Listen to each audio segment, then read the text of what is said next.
Hi everyone, my name is Dr. Tucker Readdy and I'm a cognitive performance specialist with the CRAFT project at Barksdale Air Force Base. And I just want to share a few thoughts on how to balance out unhealthy stress. And my first recommendation is to proactively engage in stressful activities throughout your days and weeks. The first being to make sure you complete your practical responsibilities, because sometimes those can turn into sources of distress.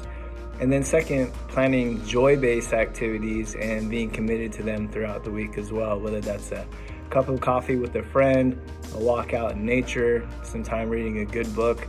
All those strategies that can just down-regulate your central nervous system and make you feel a little bit more relaxed, so that way as the distress comes, you're at a lower level to start off with, and hopefully the distress isn't as challenging when it does arrive.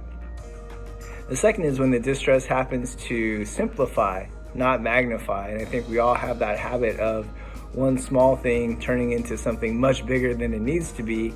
And in that regard, when distress starts to happen for me, I try to really just ask myself, what is the one thing that I'm really concerned about here, rather than letting it spiral into many things that might seem uncontrollable.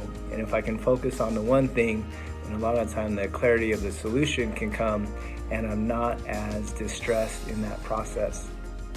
And the last thing is I try to reframe distressful challenges so that they're an opportunity for purposeful growth in my life. And I know that's a lot easier said than done, but when we encounter those situations that just push us out of our comfort zone, I think we have the opportunity to think, well, why was I so comfortable there in the first place? And maybe this is an opportunity for me to expand, whether that be how I think or how I feel or the skill set that I have. And that slightly beyond my comfort zone is a really great way for us to ultimately continue to be comprehensively excellent in what we do. And the more that we're willing to live in that area of just beyond our comfort zone, then fewer and fewer distressful situations will come along in the long run.